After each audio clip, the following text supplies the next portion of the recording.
तुला राशि में जन्मे जातकों के लिए यह महीना कुछ सावधानी रखने वाला महीना साबित हो सकता है।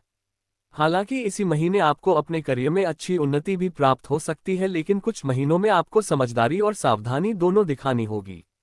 आपकी राशि से छठे भाव में राहु, पांचवें भाव में शनि और अष्टम भाव में बृहस्पति और मंगल विराजमान रहकर स्वास्थ्य समस्याओं को बढ़ा सकते हैं, इसलिए स्वास्थ्य के प्रति की गई जरा सी भी लापरवाही आपके लिए नुकसान का कारण बन सकती है, इसलिए आपको अपने स्वास्थ्य का ध्यान रखना चाहिए।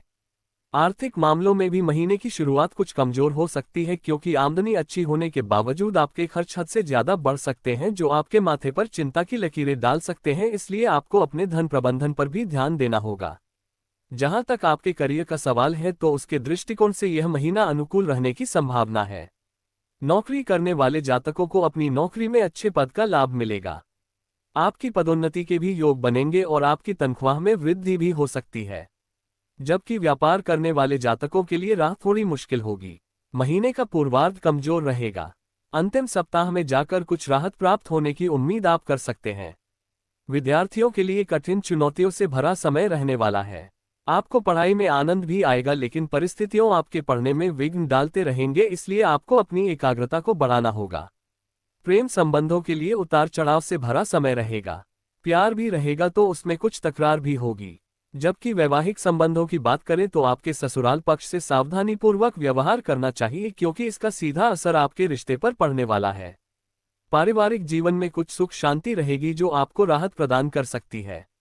कार्यक्षेत्र करियर के दृष्टिकोण से यह महीना मध्यम से कुछ बेहतर रहने की संभावना है।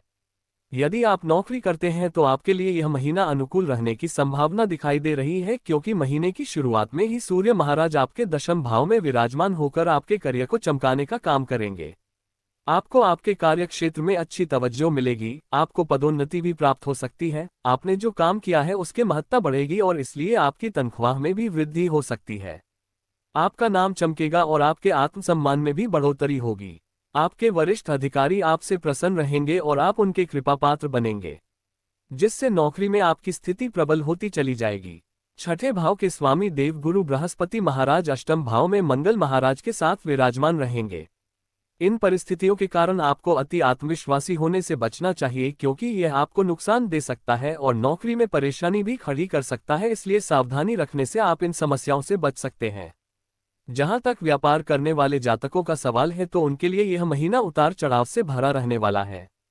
सप्तम भाव के स्वामी मंगल महाराज महीने के पूर्वार्ध में अष्टम भाव में विराजमान रहेंगे और लगभग 3 हफ्तों तक यही विराजमान रहकर आपके व्यापार में कुछ चुनौतियां खड़ी करेंगे।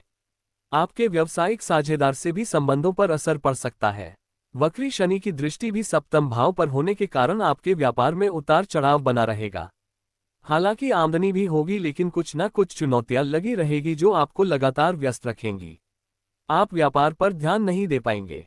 व्यावसायिक संबंधों पर असर पड़ सकता है। आपको सावधानी रखनी चाहिए। 26 अगस्त को मिथुन राशि में चले जाएंगे, तब इन समस्याओं में कमी आनी शुरू होगी और आपका व्यापार रफ्तार पकड़ेगा और लंबी यात्राओं से व्यापार के लिए नए संपर्क और लाभ के योग बने शुरू हो जाएंगे। तब तक आपको धैर्य से काम लेना चाहिए और समझदारी दिखानी चाहिए। आर्थिक यदि आपकी आर्थिक स्थिति को देखा जाए तो यह महीना मिश्रित परिणाम देने वाला महीना साबित हो सकता है। महीने की शुरुआत में ही बुध और शुक्र जैसे ग्रह आपके एकादश भाव में रहकर आपकी आमदनी को मजबूती से बढ़ाते दिखाई देंगे। आपकी आर्थिक स्थिति बढ़िया होगी और आपकी आमदनी में बढ़ोतरी होगी। शनि महाराज भी एकादश भाव को देखेंगे, जैसे आपकी दैनिक आमदनी के साथ साथ अन्य आमदनी में भी बढ़ोतरी होगी और आपकी आर्थिक स्थिति बढ़िया होती जाएगी।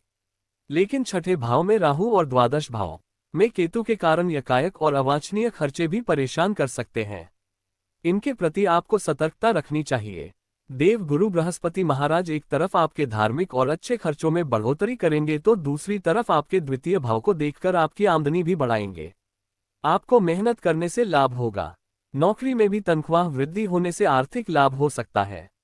मंगल महाराज अष्टम भाव में बैठकर गुप्त धन प्रदान करने में मदद करेंगे। आपकी आर्थिक स्थिति धीरे धीरे सुधरती दिखाई देगी। 22 अगस्त को बुध महाराज वक्री अवस्था में दशम भाव में आएंगे और 25 अगस्त को शुक्र महाराज द्वादश भाव में चले जाएंगे, जिससे खर्चे बढ़ने लगेंगे। हालांकि 16 अगस्त से एकादश भाव में बैठे सूर्य महाराज आमदनी बढ़ाने में मददगार बनेंगे। सरकारी क्षेत्र से भी लाभ प्राप्त हो सकता है। स्वास्थ्य। यह महीना स्वास्थ्य के दृष्टिकोण से समझदारी और सावधानी बरतने वाला महीना होने वाला है। राशि से अष्टम भाव में मंगल और बृहस्पति शुरुआत में ही विराजमान होंगे तो राहु छठे में और वक्री शनि पंचम भाव में विराजमान होंगे। इस प्रकार मुख्य रूप से पंचम, षष्ठ, सप्तम और अष्टम भाव प्रभावित होंगे जो आपको रोक देने में सक्षम हैं।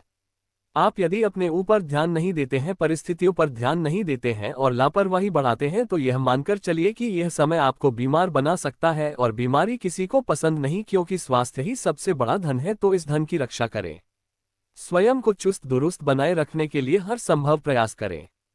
कोई नई दिनचर्या अपनाना चाहते हैं तो उसे सोच समझकर अपना ले, ताकि उसका मानसिक तनाव आपके ऊपर ना आए और काम में सुधार भी दिखाई देगा, जिससे आपको संतुष्टि मिलेगी। लेकिन काम में अधिकता के कारण स्वास्थ्य कष्ट भी हो सकते हैं। समय पर भोजन न करना आपको परेशानी दे सकता है, इसलिए अपने खाने पीने की आदतों में सुधार लाएं, तभी आप स्वस्थ हो पाएंगे। यदि आपको लगे कि स्वास्थ्य बिगड़ रहा है तो चिकित्सक से संपर्क तुरंत करने में ही भलाई है। प्रेम व वैवाहिक। यदि आपका प्रेम संबंधों पर दृष्टि डाले जाए तो यह महीना शुरुआत में अच्छा रहेगा।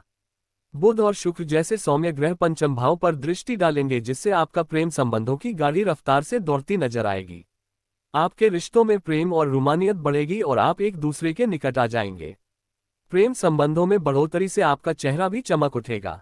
आप एक दूसरे के साथ ज्यादा से ज्यादा समय बिताना पसंद करेंगे और कहीं ना कहीं घूमने भी जा सकते हैं। लेकिन वक्री शनि भी पंचम भाव में रहेंगे, जो बताते हैं कि आपको अपने रिश्ते में परिपक्व, अनुशासित और ईमानदार होना होगा, अन्यथा रिश्ते में बीच बीच में गड़बड़ी भी और लड़ाई झगड़े की स्थिति भी बन सकती है। यदि इन परिस्थितियों पर ध्यान देंगे तो स्थितियां अनुकूल रहेंगी। शुक्र 25 अगस्त को द्वादश भाव में चले जाएंगे तो 22 अगस्त से बुध महाराज वक्री अवस्था में दशम भाव में लौट आएंगे। शनि महाराज वक्री अवस्था में आपके पंचम भाव में रहेंगे। ऐसे में आपकी कुछ कठिनाइयां बढ़ सकती हैं और कुछ बातों को लेकर आपके प्रियतम से विरोधाभास बढ़ सकता है। यदि अविवाहित जातकों की बात करें तो सप्तम भाव के स्वामी मंगल महाराज महीने के पूर्वार्ध से ही आपके अष्टम भाव में विराजमान रहेंगे, जिससे जीवन साथी का पूरा ध्यान अपने परिवार की ओर ही रहेगा।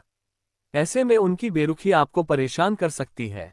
हालांकि देवगुरु बृहस्पति की कृपा से आप परिस्थितियों को संभालने में कामयाब रहेंगे और उनसे खुलकर बातचीत करेंगे। अपने ससुराल पक्ष के लोगों से प्यार मोहब्बत से बात करने से स्थितियां समझ जाएंगी और कोई भी परेशानी यदि आपके रिश्ते में चल रही है तो वह धीरे धीरे दूर होगी। वक्री शनि की दृष्टि आपके सप्तम भाव पर है। किसी भी तरह के वाद विवाद को बढ़ने न दे, नहीं तो वह आपके रिश्ते के लिए नुकसानदायक साबित हो सकता है। मंगल महाराज 26 अगस्त को आपके नवम भाव में जाएंगे, तब जीवनसाथी से संबंध और बेहतर होंगे। आप उनके साथ कहीं लंबी यात्रा की तैयारी कर सकते हैं। पारिवारिक। यह महीना पारिवारिक जीवन के लिए अनुकूल रहने की संभावना दिखाई दे रही है।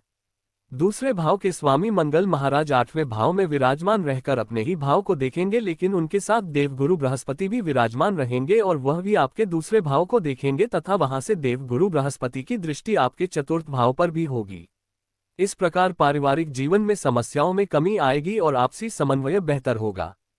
चौथे भाव के स्वामी शनि महाराज हैं, जो पंचम भाव में वक्री अवस्था में विराजमान हैं, इसलिए आप बार बार अपने परिवार का हित सोचेंगे।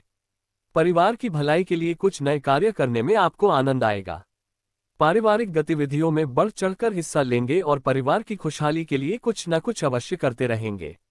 माताजी का स्वास्थ्य अनुकूल बना रहेगा और वो काफी मेहनत करेंगे। जहां तक आपके पिताजी का सवाल है तो 16 अगस्त सिंह राशि में आकर प्रबल हो जाएंगे, लेकिन आपके पिताजी के स्वास्थ्य में कुछ आसक्ति है। आपको उनके स्वास्थ्य का ध्यान रखना पड़ सकता है। जहां तक आपके भाई बहनों का सवाल है तो वह आपके लिए मददगार साबित होंगे। फिर भी उनकी कुछ बातें आपको बुरी लग सकती है या वह कुछ ऐसे कार्य करेंगे जो करेंगे तो सही मंशा से, लेकिन वह सटीक नहीं बैठेंगे, जिससे आप उनसे नाराज हो सकते हैं। लेकिन आपको मूल भावना पर ध्यान देना चाहिए कि उन्होंने किस भावना से आपका साथ दिया, और इससे ही आपका रिश्ते मजबूत होंगे और आपका पारिवारिक जीवन खुशहाल होगा। उपाय। आपको शुक्रवार के दिन श्री यंत्र की स्थापना करके उनकी प्रतिदिन पूजा करनी चाहिए। शनिवार के दिन काली चींटियों को खाने के लिए आटे का कसार डालना चाहिए। गुरुवार के दिन गाय को गुड़ अथवा चने की दाल खिलानी चाहिए। मंगलवार के दिन छोटे बालकों को गुड़ और चने का प्रसाद बांटना चाहिए।